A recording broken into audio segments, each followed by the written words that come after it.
mulai dulu dari nominal kecil, mungkin boleh 100.000, 200.000, mungkin maksimalnya 1 juta gitu ya kalau misal dirasa kebesaran, dari ratusan ribu aja dulu nggak masalah. Halo Mbak Priska, apa kabar? Hai Bu Min, apa kabar? Baik, alhamdulillah. Abis makan siang, sorry ya jadi buru-buru jam 1 siang. Gak apa-apa, abis kelar, ibu-ibu jam sini abis pada kelar masak kayaknya ya. Makanya aku juga nggak beranjak dari dapur, mager banget.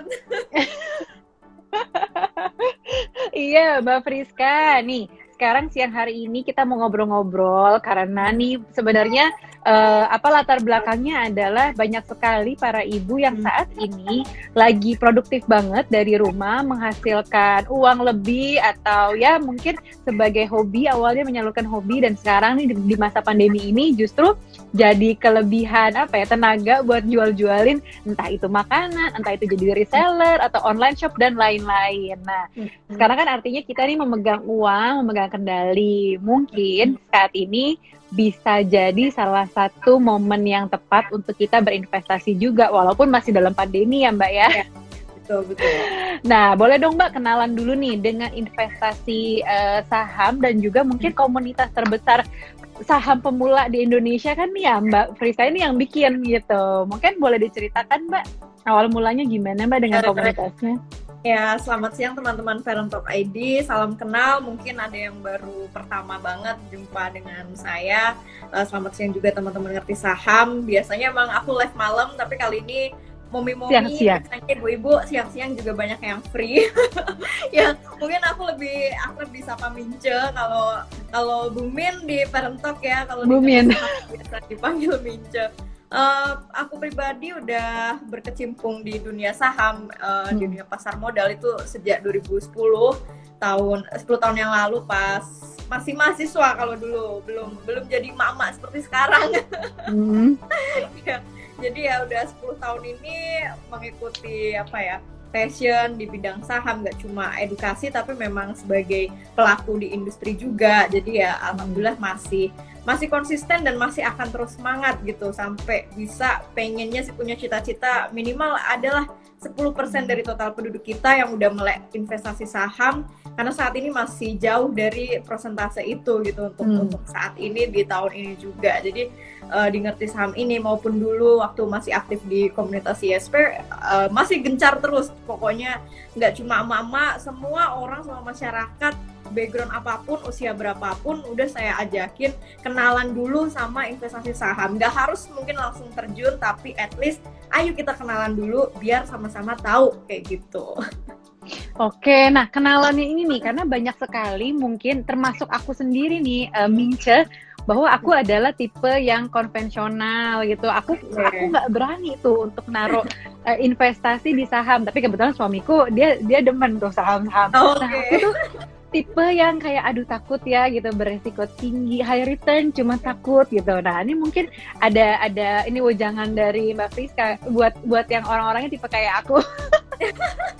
Banyak banget sih Bu Min ya, maksudnya nggak cuma Bu Min doang yang merasa takut itu kayaknya hampir semua cewek, bahkan banyak juga yang kaum adam, bapak-bapak gitu juga, mereka masih maju mundur.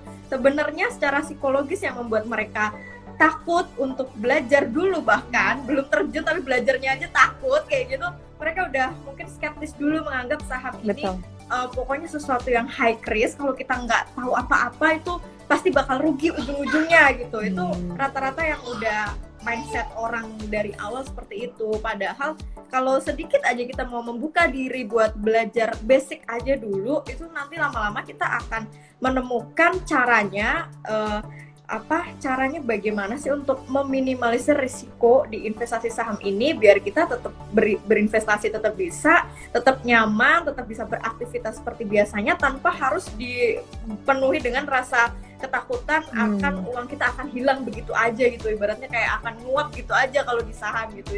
Itu yang perlu kita luruskan di sini, karena pada dasarnya kan investasi saham ini sama aja dengan instrumen investasi lainnya, cuma beda produk aja, dan memang menyesuaikan profil risiko tiap orang. Makanya saya selalu menyarankan, nggak cuma mungkin ke ibu-ibu ataupun ke milenial ataupun yang lainnya, cobain aja dulu dengan modal seminim mungkin ya, karena toh saat ini di pasar modal Indonesia itu kondisinya udah sangat jauh beda dengan zamanku waktu 10 tahun yang lalu, dimana sekarang 100.000 aja kita udah bisa punya rekening saham di salah satu perusahaan sekuritas, terserah, ada banyak di Indonesia. Kalau dulu masih harus jutaan, bahkan puluhan juta di eranya orang tua saya. Jadi mulai aja dulu dari yang nominal terkecil, rasakan dulu rasakan pengalamannya dulu, merasakan beli sebuah saham perusahaan, kita memiliki bisnis sebuah perusahaan, misal tiap hari kita mungkin memakai produk-produk Unilever, tapi di sisi lain kita juga memakai atau kita punya juga ini saham perusahaannya, kita setiap hari mungkin sering makan Indomie, pakai mungkin ini kita live pada pakai Telkomsel atau Indosat atau lainnya. Di sini juga kita sebisa mungkin mindsetnya mulai sekarang jangan cuma pasif jadi konsumennya, tapi kita juga aktif sebagai investor di perusahaan tersebut. Jadi jangan cuma jadi konsumen, jadi pemilik bisnis perusahaannya juga. Melalui apa? Melalui kita beli saham perusahaan tersebut. Nggak harus kerja di perusahaan tersebut pun kita tetap bisa jadi pemilik bisnisnya gitu. Itu yang paling sesederhananya saham seperti itu sebenarnya. Oke, kalau dikaitkan dengan tujuan finansial nih Mbak Friska, kira-kira untuk instrumen saham ini, pasar modal, kira-kira untuk tujuan finansial yang seperti apa sih, karakternya seperti apa, dan mungkin bisa di-share juga Mbak Friska sendiri menggunakan investasi saham ini buat apa aja gitu. Jadi kan sehingga di sini para parents, para orang tua yang nonton, kebayang nih kira-kira buat tujuan apa saja.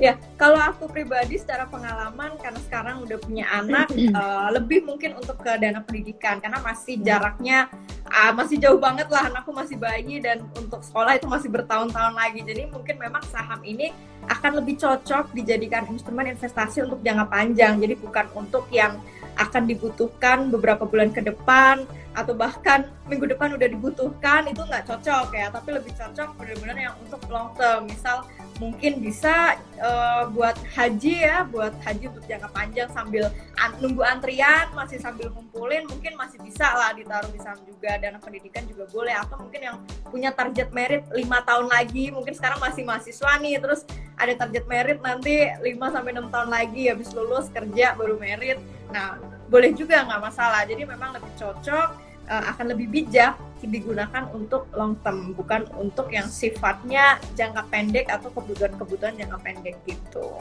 Nah, terus kalau misalnya nih kita menyikapi pandemi ini, di awal pandemi itu aku ingat banget suamiku bilang, wah ini merah semua nih, merah kebakaran gitu kan. Yeah. Walaupun di dalam beberapa minggu terakhir ini udah mulai menghijau ya kan ya Mbak ya.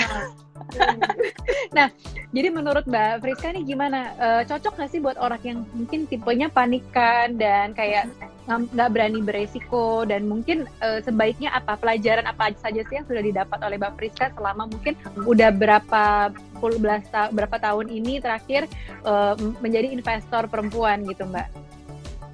Menurutku cocok-cocok aja, tapi perlu diketahui ketika teman-teman merasa karakternya itu panikan, terus gampang mudah goyah segala macem, itu saranku terapin aja sistem yuk nabung saham. Jadi kayak kita nabung uang, kayak kita rutin lah, ada mungkin nabung di deposito atau yang lainnya, tapi kali ini diganti aja, kita jadi nabung saham. Mungkin tiap bulan nih kita mau mulai sebagai mama gitu, kita mau mulai rajin tiap bulan, aku mau nabung saham 1 lot perusahaan A, nanti bulan depan aku mau nabung saham 1 lot perusahaan B, C atau yang lainnya. Jadi pakai sistem nabung saham aja, toh karena untuk jangka panjang, jadi kita nggak akan panik selama saham-saham yang kita beli juga saham-saham itu tadi yang kinerjanya bagus, yang identik dengan istilah blue chip. Jadi nggak masalah, orang panikan pun tetap bisa kok berinvestasi di saham dengan menerapkan itu tadi, sistem yuk nabung saham aja. Jadi nggak perlu tiap hari mantengin, karena memang saham itu nggak perlu dipantengin ya. Saham itu kan instrumen investasi, perusahaannya berdiri, ada kantornya, ya nggak harus juga kita tiap hari ngelewatin depan kantornya, tiap hari juga nggak harus gitu ya. Tapi bener-bener investasikan aja, kita punya duit, kita punya modal, nyicil dari yang dikit-dikit dulu, udah biarkan modal itu atau uang itu bekerja dengan sendirinya gitu. Kita sebagai investor ya cukup memantau sesekali boleh, tapi nggak harus tiap hari atau bahkan tiap detik. Awal-awal biasanya sih pemula masih penasaran, nggak apa-apa. Kadang tiap hari ada aja dibuka, sahamku udah naik belum ya, sahamku udah naik belum ya gitu. Nggak masalah, itu lumrah, aku pun merasakan dulu, tapi lama-lama kita akan belajar, oh iya ternyata memang sejatinya seorang investor saham dari sebuah perusahaan itu memang ya kita santai aja gitu, karena kita pemilik bisnis ini udah percaya ini bisnisnya bagus di masa depan, dan ya udah kita tinggal aktivitas kayak biasa. Oke, tips dan trik beli saham buat pemula. Oh, ini pertanyaan bagus banget karena banyak sekali pasti pemula di sini. Tips and triknya yang jelas, teman-teman mulai dulu dari nominal kecil. Mungkin kita boleh 100.000, 200.000, mungkin maksimalnya 1 juta gitu ya. Kalau misal dirasa kebesaran, dari ratusan ribu aja dulu nggak masalah. Cobain dulu, buka rekening sekuritas. Sekarang udah bisa online via website. Teman-teman tinggal googling cara buka rekening saham online, enter, nanti akan muncul semua di situ. Teman-teman bisa pilih mau di sekuritas mana. Setelah nanti buka rekening, jadi rekening sahamnya udah kita setor modal ke rekening saham kita, udah tinggal coba belikan dulu 1 lot saham-saham blue chip itu tadi ya, yang kinerjanya bagus. Teman-teman bisa kunjungi di website idx.co.id ya, mungkin bisa cek ada namanya indeks high quality 30 atau indeks high dividend. Itu bisa menjadi salah satu acuan buat pemula kalau mau, atau kalau bingung mau beli saham apa, atau mulai dari yang familiar dulu di sekitar kita ya, saham-saham perusahaan yang sangat familiar. Bank-bank kan banyak sekali ya di sekeliling kita yang gede-gede, udah nggak perlu aku sebutin juga orang pasti kebaca ya. Perusahaan-perusahaan consumer good yang di bidang makanan, terus di bidang telekomunikasi dan lainnya di sekitar kita yang familiar dulu, cobain beli 1 lot dulu. Mulai dari situ aja dulu. Nanti kalau biasanya kalau udah mulai ngerasa ketagihan gitu ya, seorang investor saham tuh pemula pasti dengan sendirinya tanpa harus dipaksa dia akan, aduh aku mau nabung lagi deh, minggu depan aku mau transfer lagi ke rekening saham kayak gitu buat beli saham ini, saham A. Apalagi di saat pandemi kayak gini, hampir semua saham-saham blue chip bisa dikatakan sih lagi diskon ibu-ibu ya. Jadi kalau kita lihat ke mall itu banyak diskon juga sekarang ya. Mall kan saat ini udah buka dan diskonnya gede. Nah, gak cuma mall yang secara nyata, mallnya Bursa Efek pun sekarang juga buka, banyak yang diskon gitu. Jadi bedanya di mall, kalau di mall yang nyata kita beli untuk konsumtif, tapi di mallnya bursa ini kita beli sesuatu yang bukan untuk konsumtif, malah akan bertumbuh secara nilainya di masa depan. Jadi ini momentum banget lah di saat seperti ini. Aku pun kayak, wow ini yang aku tunggu-tunggu dari 10 tahun yang lalu kayaknya, ada krisis seperti sekarang, terus harga saham lagi pada turun kayak gini. Itu kayak maksudnya, wow ini momentum lah gitu. Nggak tentu ini bakal terjadi setiap 10 tahun sekali, itu belum tentu gitu. Jadi ya mungkin bisa dicoba dari sekarang karena memang timingnya pas lagi bagus, harga-harga lagi pada turun. Jadi ketika nanti ekonomi kita udah mulai pulih di tahun depan sampai berikutnya, ya otomatis hasil investasi saham kita juga biasanya akan meningkat secara nilai sahamnya gitu. Oke, dan yang paling penting lagi adalah pengalaman ya Mbak, ketika kita misalnya membeli saham-saham yang tadinya misalnya kita expect tinggi, nggak taunya dalam berapa lama, oh ini nggak terlalu signifikan misalnya, atau misalnya ini kayak kurang bagus deh ternyata, itu tuh pasti kita akan mendapat pelajaran banget ya Mbak ya? Betul, itu ya namanya pengalaman ya. Kalau kita nggak nyoba ya kita nggak bakal ngerasain pengalaman itu sendiri. Aku pun juga 10 tahun yang lalu mau mulai juga maju mundur, tapi ya udah aku mulai aja dulu dari nominal yang kecil waktu itu, sambil belajar, sambil praktek, ya learning by doing akhirnya lama-lama. Sambil teman-teman bisa bacalah nanti di Ngerti Saham, banyak postingan-postingan yang bisa dibaca berulang-ulang sampai paham mulai dikit-dikit gitu. Next nih, ada lagi pertanyaannya, cara supaya sabar selama investasi saham. Ini kayaknya pertanyaan sejuta umat memang ya. Kalau dibilang sabar atau tidak, harus sabar karena orientasi kita nggak boleh terlalu menganggap, oh ini saham pokoknya harus untung tiap hari nih, atau harus untung tiap bulan tuh harus ada keuntungan gitu. Jangan sampai kita punya mindset mindset seperti itu, tapi kita beli bisnis, kita latihan berbisnis di sini walaupun kita ibu-ibu, tapi ini bisnisnya bisnis saham, lebih kece sebenarnya ya, bisnisnya bisnis saham gitu. Jadi kalau ditanya di rumah sambil bisnis apa, oh saya sambil jaga anak sambil bisnis saham, nah itu lebih keren ya pertanyaan seperti itu. Nah balik lagi, harus sabar kalau orientasinya itu memang untuk jangka panjang teman-teman. Jadi kalau mau belajar sabar, hilangkan orientasi harus untung dalam jangka pendek atau bikin patokan sendiri suka-suka ya. Oh tiap bulan saya pokoknya harus dapat gain atau dapat return dari saham sekian persen kayak gitu. Jangan seperti itu, karena ketika nanti nggak mendapatkan, itu yang akan membuat kita kecewa dan akhirnya nggak sabaran. Ini saham kok nggak sudah 1 bulan dipegang kok nggak naik-naik kayak gitu. Padahal kita beli bisnis itu kan untuk masa depan, nggak cuma untuk bulan depan kayak gitu. Jadi nggak masalah, saham naik turun tiap hari, saham naik turun tiap bulan, dan nggak perlu kita pedulikan fluktuasinya. Karena kita ngincernya return atau imbal hasilnya itu untuk nanti. Apalagi yang sedang menyiapkan dana pensiun. Kita pensiun kan masih nanti, masih lama. Nggak harus apa ya. Jadi nggak usah sabaran banget lah gitu. Yang nanti lama-lama akan terbiasa gitu. Intinya benar-benar, atau kalau mau cara singkatnya, uninstall aja aplikasi ininya ya, jual beli sahamnya untuk sementara.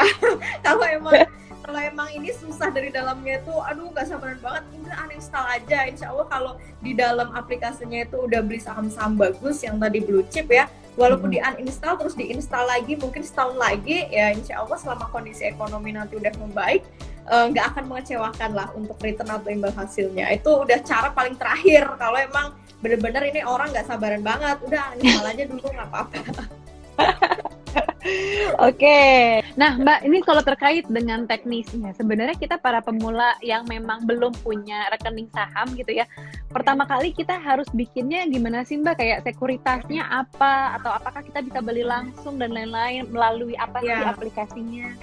Nah ini yang banyak orang juga masih bingung, kadang mereka bukannya ke bank terdekat. Nah itu yang salah kaprah. Kita sama-sama meluruskan di sini.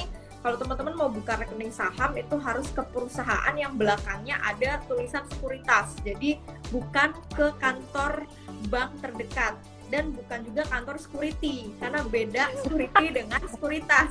Itu kadang orang menyamakan di situ. Intinya belakangnya sekuritas banyak banget kok di sekeliling kita. Di Indonesia tuh ada sekitar 100 sekian jumlah perusahaan sekuritas, dan ada banyak yang sudah mulai menyediakan fasilitas online. Jadi teman-teman yang mungkin tinggal di daerah jauh dari akses kota, susah harus ke kantor cabang sekuritasnya, buka online aja. Jadi sekalipun mau tinggal di Papua pelosok pun, asal ada internet, itu teman-teman bisa. Dan asal udah punya KTP, IKTP sekarang udah harus elektronik ya, IKTP sama udah punya rekening pribadi atas nama kita sendiri, itu udah bisa buka rekening saham. Dan udah punya saldo minimal 100.000 ya, udah punya duit, sekarang pasti ada lah, sekarang aja buka dompet pasti ada 100.000 di dompet ya, itu udah bisa teman-teman buka rekening saham. Jadi cuma butuh syarat-syarat itu tadi, nggak yang rumit. Sekarang udah dipermudah oleh regulator, jadi masyarakat bener-bener udah nggak punya apa ya, udah nggak ada alasan lagi lah bilang aduh sulit buka rekening saham, udah disediakan online, 100.000 udah boleh, apalagi yang sulit kayak gitu. Paling hanya di niatnya aja mungkin biasanya. Dan satu lagi, kalau udah punya wacana pengen buka rekening saham, buka aja dulu, karena biasanya kalau ditunda-tunda endingnya nggak bakal jadi. Itu yang banyak terjadi di teman-teman dekatku pun seperti itu. Mereka hanya belajar, udah ada wacana buka tapi ditunda-tunda. Jadi akhirnya sampai sekarang nggak jadi punya rekening sahamnya. Padahal kan kalaupun kita buka dulu, nggak harus langsung transaksi, nggak harus langsung beli sahamnya. Didiamin dulu juga boleh, nggak masalah gitu. Oke, baik, kalau gitu terima kasih banyak Mbak Friska. Di sini juga parents yang nonton, jangan lupa untuk follow juga ke @ngertisaham dan @investor saham pemula buat sama-sama belajar dari awal. Jadi kalau misalnya benar-benar wah buta banget nih, belum ngerti mulainya dari mana, bahkan dari istilah-istilah kayak tadi, slot tuh apa, terus emiten tuh apa, blue chip tuh apa, coba deh diintip Instagramnya, follow dulu, mungkin bisa dibaca-baca sambil abis itu kita eksekusi, gitu ya Mbak ya. Sambil masak di dapur, sambil dengerin ininya apa, IG Live segala macam bisa kok ya ibu-ibu. Bener. Oke, kalau gitu terima kasih banyak Mbak Friska. Sehat-sehat selalu. Terima kasih banyak informasi dan ilmunya buat kita semua. Sampai ketemu lagi Mbak Friska. Sama-sama.